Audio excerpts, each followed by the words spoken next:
اسی سلسلے میں حقوق کا معاملہ تو بہت زیادہ ہے، خاص طور سے ہمارے معاشرے میں خواتین کے ساتھ حق تلفی کا معاملہ بہت زیادہ ہوتا ہے، شادی کے بعد بھی، شادی سے پہلے بھی۔ شادی سے پہلے تو یہ ہوتا ہے، یہ بھی ہوتا ہے کہ لڑکی سے اس کی مرضی کے بغیر شادیاں کر دیتے ہیں، میراثیں ہیں، روایتیں ہیں، رواجات ہیں کہ ہمارے اس کا نام ہوتا ہے روایت کا، کہ اس کے بدلے میں ہماری بیٹی جائے گی، ان کے بدلے میں ہماری بیٹی جائے گی۔ وہ بیٹی اس کو پسند کرتی ہو یا نہ کرتی ہو، شوہر اس کو پسند کرتا ہو یا نہ کرتا ہو، حقوق تو دونوں کے ہیں۔ نکاح جب ہوتا ہے تو آپ دیکھتے ہیں کہ یک طرفہ فیصلہ نہیں ہوتا، بھری مجلس میں نکاح پڑھانے والا پوچھتا ہے کہ میں فلاں ابن فلاں تم ہو، فلاں بیٹی اس کا نام یہ ہے، اس کا باپ یہ ہے، اور ہم تو اس سے ہم نے اجازت دی ہے، ہم تمہارے ساتھ نکاح کرنا چاہتے ہیں، تم نے قبول کیا؟ وہ تو قبول کر لیتا ہے، لیکن اس سے پہلے بتانا پڑتا ہے نکاح پڑھانے والے کو کہ تم نے لڑکی سے بھی پوچھا تھا یا نہیں پوچھا تھا۔ پوچھتا ہے پہلے، پوچھتا کون کون گواہ ہیں، چنانچہ گواہ بھی موجود ہوتے، ہم نہیں نکاح پڑھاتے جب تک لڑکی سے اجازت کے لینے والے گواہ موجود نہ ہوں۔ ہم ان سے پوچھتے ہیں لڑکی کا باپ کون ہے، کہ فلاں ہے، اگر باپ نہیں ہے تو ہم پوچھتے ہیں کہ نکاح کس کی اجازت سے ہو رہا ہے، ولی کون ہے اس کی طرف سے، ذمہ دار کون ہے، وہ آ جاتا ہے سامنے، اس سے پوچھتے ہیں تم نے کیا کہہ کر اجازت مانگی تھی لڑکی سے، دلہا کا نام بتایا تھا، بلدیت بتائی تھی، پیشہ بتایا تھا، اور عمر بتائی تھی، اور مہر بتایا تھا۔ وہ کہتا ہے میں نے سب چیزیں بتائی تھی۔ اچھا اس نے کیا جواب دیا تھا، کہ اس نے جواب دیا تھا کہ اچھا بھائی کا اجازت ہے، دستخط ہیں اس کے۔ جب تک ان چیزوں کا اطمینان نہیں ہوتا نکاح نہیں ہو جاتا۔ تو دو حقوق ہوتے ہیں، لڑکے کا بھی حق ہے، لڑکیوں کے بھی حقوق ہیں۔ شادی بیاہ میں ان دونوں کی مرضی کو ضرور شامل کرنا چاہیے، لیکن اتنی بات اور بھی ہے، لڑکوں اور لڑکیوں کو بھی چاہیے کہ اپنے ماں باپ پر اعتماد کریں۔ وہ جتنے تحقیقات وہ کر سکتے ہیں تم نہیں کر سکتے اپنے رشتوں کے بارے میں، ان چیزوں کا بھی لحاظ رکھنے کی ضرورت ہوتی ہے۔ تو بعض اوقات نکاح میں حق تلفیاں ہوتی ہیں، کبھی شوہر کے حق تلفی، کبھی لڑکی کی حق تلفی، کبھی دونوں کے حق تلفی۔ بعض اوقات دونوں راضی نہیں ہوتے، نکاح پر، اور زبردستی خاندان والے کہ نہیں ہم تمہاری شادی اس سے کریں گے، یہ ناجائز ہے، حرام ہے۔ اگر بیچاری نے زبان سے کہہ بھی دیا کہ میں قبول ہے، نکاح تو ہو جائے گا، مگر ایسا کرنے والے حرام کے مرتکب ہوں گے، جو زبردستی کریں گے ماں باپ، دلہا اور لڑکے اور لڑکی پر۔ ایک بات۔ دوسری بات ہمارے یہاں عورتوں پر یہ ہے کہ ان کو میراث نہیں دیتے۔ گاؤں گوٹوں میں ہمارے یہاں یہ رواج سندھ میں، اندرون سندھ میں، دیہاتوں میں عام طور سے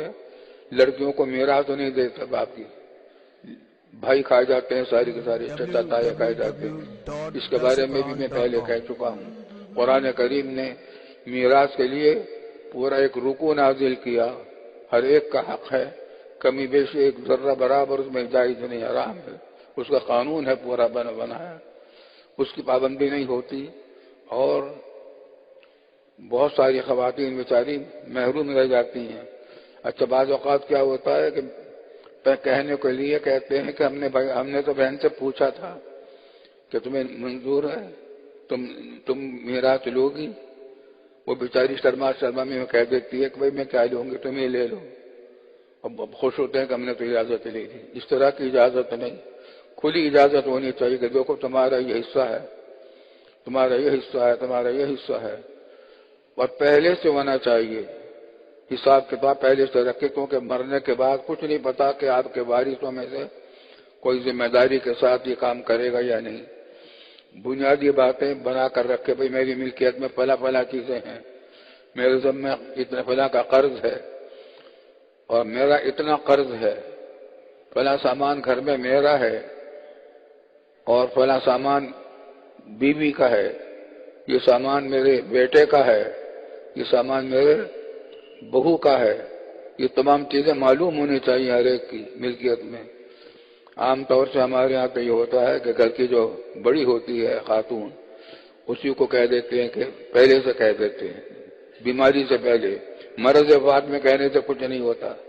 مرض وفات سے پہلے بتا دیں سب کو کہ بھئی گھر کا سامان سارا کا سارا ان کا ہے۔ اس میں استثناء اگر مستثنا کرنا چاہیں کچھ چیزوں کو تو بھائی فلاں فلاں چیزیں تو میں نہیں کہتا، باقی چیزیں میری بیوی کے ہیں، تمہاری ماں کے ہیں، اس طریقے سے کام ہو جائے گا۔ تو میراث کے اندر بھی گڑبڑ ہوتی ہے، اور ایک مسئلہ یہ ہوتا ہے کہ کام کاج ہمارے گاؤں گوٹوں میں لڑکے مرد تو آرام کرتے ہیں، گھروں میں تاش کھیلتے ہیں، پہلے لوڈو کھیلتے تھے، کبھی تاش کھیلتے تھے، اب اے سی اب موبائل دیکھتے رہتے ہیں، عیاشیاں کرتے رہتے ہیں، اور ملازمت کرواتے ہیں اپنی ماؤں کی، بہنوں کی، اور عورتوں کو گھر میں کام۔ آج کل ہمارے گھروں میں کام کرنے والی جو خواتین ملتی ہیں بیچاری، ان کے شوہر، ان میں بہت سارے لوگ ایسے ہوتے ہیں جن کا شوہر تندرست ہے، شوہر کام نہیں کرتے، کام اپنی بیوی سے کرواتے ہیں، حالانکہ اس کی ذمہ داری شریعت نے کام کی ذمہ داری، باہر کمانے کی ذمہ داری عورت پر نہیں ڈالی، بلکہ اس کو سارا خرچہ شوہر کے ذمہ ڈالا کہ تم کماؤ اور اس کے سارے مصارف ادا کرو، رہنے کے، سہنے کے، کھانے کے، پینے کے۔ اس پر بھی نہیں ہو رہا ہے کام، اس کی توجہ ضرورت ہے۔ یہ مسجدوں کے جو خطیب حضرات ہیں وہ اس طرف توجہ دیں، سرکاری ملازمین بھی، افسران بھی، مقامی اور بلدیاتی اداروں کے جو ذمہ دار لوگ ہوتے ہیں وہ جائزہ لیں کہ ہمارے یہاں کہیں ایسا تو نہیں ہو رہا ہے کہ مرد گھر میں بیٹھے ہوں اور عورتوں کو کمانے کے لیے گھر میں بھیج رکھا ہو، یہ ناانصافی ہے۔